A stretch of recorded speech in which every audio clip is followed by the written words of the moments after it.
দিগন্তে তখন সূর্যের আলোকছটা। প্রাণ ভয়ে আশ্রয়ে আসা ভিনদেশ ছেড়ে নিজ দেশের পথে 288 জন মিয়ানমারের নাগরিক। মাঝ সমুদ্রে অপেক্ষা করছে মিয়ানমারের জাহাজ চেইনডুইন, যেটিতে করে ফেরা হবে তাদের। তাই স্থানান্তরের উদ্দেশ্যে কক্সবাজারের নুনিয়ারছড়া ঘাট ছাড়ে টাগবোট কর্ণফুলী 1।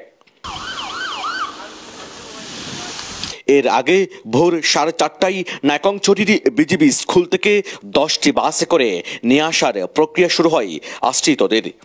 পরে আনুষ্ঠানিকতা শেষে ভোর 6:30টায় ঘাট ছাড়ে তাদের বহনকারী জাহাজ।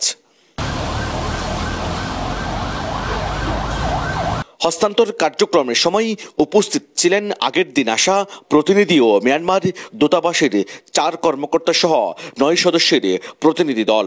বাংলাদেশের পক্ষে ছিলেন জেলা প্রশাসন, বিজিবি, পুলিশ, কোস্টগার্ড, পররাষ্ট্র ও স্বরাষ্ট্র মন্ত্রণালয়ের ঊর্ধ্বতন কর্মকর্তারা।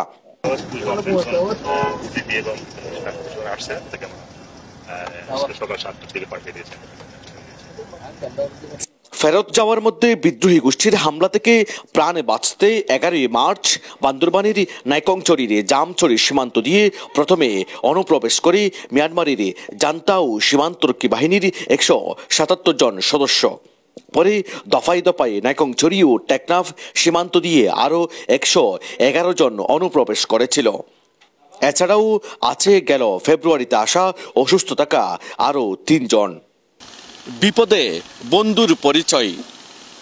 মিয়ানমারের বিপদে বাংলাদেশ যতবারে যেই বন্ধুত্বের হাত বাড়িয়ে দিয়েছে গত কয়েক বছরে, মিয়ানমার তা প্রতিদান হিসেবে কতটুকু ফেরত দিয়েছে? রোহিঙ্গা ইস্যুতে প্রতিবেশী এই দেশটি কি পারে না সৌহার্দ্যপূর্ণ এই সম্পর্ক দেখাতে? শামীমুল ইসলাম ফয়সাল, টিটিএন, কক্সবাজার।